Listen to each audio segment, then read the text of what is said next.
സംസ്കരിച്ച എണ്ണ ഇറക്കുമതി ചെയ്യുന്നതിനുള്ള നിയമത്തിലെ പഴുതുപയോഗിച്ച് റഷ്യയെ ബ്രിട്ടൻ പരോക്ഷമായി സഹായിക്കുന്നു എന്ന ആരോപണം അതിശക്തമാണ്. റഷ്യയിൽ നിന്നും ഇറക്കുമതി ചെയ്യുന്ന അസംസ്കൃത എണ്ണ സംസ്കരിക്കുന്ന രാജ്യങ്ങളിൽ നിന്നുള്ള ബ്രിട്ടന്റെ ഇറക്കുമതി വർദ്ധിച്ചതോടെയാണ് ഈ ആരോപണം. സർക്കാർ കണക്കുകൾ വിശകലനം ചെയ്ത് പരിസ്ഥിതി സൈറ്റായ ഡെസ്മോക് പ്രസിദ്ധീകരിച്ച റിപ്പോർട്ടിൽ പറയുന്നത് ഇന്ത്യ, ചൈന, തുർക്കി തുടങ്ങിയ രാജ്യങ്ങളിൽ നിന്നുള്ള എണ്ണ ഇറക്കുമതി വർദ്ധിച്ചു എന്നാണ്. 2023 ഈ രാജ്യങ്ങളിൽ നിന്നുള്ള ഇറക്കുമതി മൊത്തം 2.2 ബില്യൺ പൗണ്ടിൻ്റെതായിരുന്നു. തൊട്ട് മുൻപത്തെ വർഷത്തേക്കാൾ 434.2 മില്യൺ പൗണ്ട് അധികമാണ് ഈ തുക എന്നും റിപ്പോർട്ടിൽ പറയുന്നു. ഇന്ത്യക്കും ചൈനയ്ക്കും ഏറ്റവും അധികം ക്രൂഡ് ഓയിൽ നൽകുന്ന രാജ്യം റഷ്യയാണ്. 2022 ഫെബ്രുവരിയിൽ റഷ്യ യുക്രൈൻ ആക്രമിച്ചതിനു ശേഷമാണ് തുർക്കി റഷ്യയിൽ നിന്നും വൻതോതിൽ ക്രൂഡ് ഓയിൽ ഇറക്കുമതി ചെയ്യാൻ ആരംഭിച്ചതും.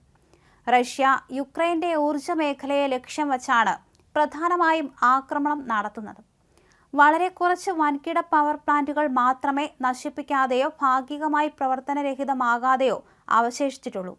യുക്രൈന് 60 ബില്യൺ പൗണ്ടിന്റെ സഹായം എത്തിക്കാൻ UK നേതാക്കൾ അമേരിക്കയുമായി ലോബിയിങ് നടത്തിക്കൊണ്ടിരിക്കുകയാണ്. ഇതിന് ഇക്കഴിഞ്ഞ ഏപ്രിൽ 20 അനുമതി ലഭിച്ചു.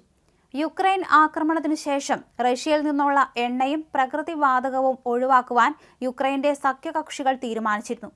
2022 ഡിസംബർ 5 റഷ്യയിൽ നിന്നുള്ള എണ്ണ ഇറക്കുമതി ബ്രിട്ടൻ നിരോധിക്കുകയും ചെയ്തിരുന്നു. എന്നാൽ അതിലുള്ള ഒരു പഴുതുപയോഗിച്ചാണ് ഇപ്പോൾ ബ്രിട്ടനിലേക്ക് റഷ്യ എണ്ണ കടത്തുന്നത്. റഷ്യയിൽ നിന്നുള്ള എണ്ണ മറ്റൊരു രാജ്യത്ത് സംസ്കരിച്ചതാണെങ്കിൽ അത് റഷ്യയിൽ നിന്നുള്ളതാണെന്ന് പരിഗണിക്കുകയില്ല. ഇതാണ് ഇറക്കുമതിക്കായി ഉപയോഗിക്കുന്ന പഴുത്. അതിന്റെ ഫലമായി റഷ്യ തങ്ങളുടെ സുഹൃത്ത് രാജ്യങ്ങൾക്ക് ക്രൂഡ് ഓയിൽ നൽകുകയും എത്തിക്കുകയുമാണ് ചെയ്യുന്നത്. ഈ വളഞ്ഞ വഴിയിലൂടെയുള്ള എണ്ണ ഇറക്കുമതി യുക്രൈൻ യുദ്ധത്തിൽ റഷ്യയുടെ ശക്തി വർദ്ധിപ്പിക്കുന്നു എന്നാണ് ഇതിനെതിരെ പ്രചരണം നടത്തുന്ന ഗ്ലോബൽ വിറ്റ്നസ് എന്ന സംഘടന വാദിക്കുന്നത്. യുക്രൈൻ യുദ്ധം ആരംഭിച്ചതിനു ശേഷം ഇന്ത്യയിൽ നിന്നും ബ്രിട്ടനിലേക്കുള്ള എണ്ണ ഇറക്കുമതി ഗണ്യമായി വർദ്ധിച്ചിട്ടുണ്ട്.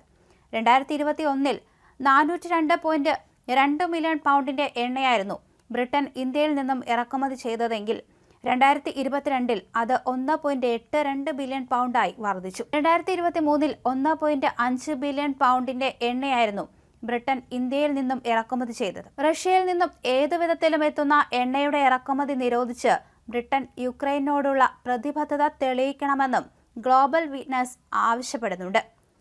അതേസമയം റഷ്യ വൻതോതിൽ ഡിസ്കൗണ്ട് വാഗ്ദാനം ചെയ്തതോടെ സൗദി അറേബ്യ അടക്കമുള്ള ഒപെക് രാഷ്ട്രങ്ങളിൽ നിന്നുള്ള ഇന്ത്യയുടെ ക്രൂഡ് ഓയിൽ ഇറക്കുമതി കഴിഞ്ഞ വർഷം റെക്കോർഡ് താഴ്ചയിലെത്തിയിരുന്നു.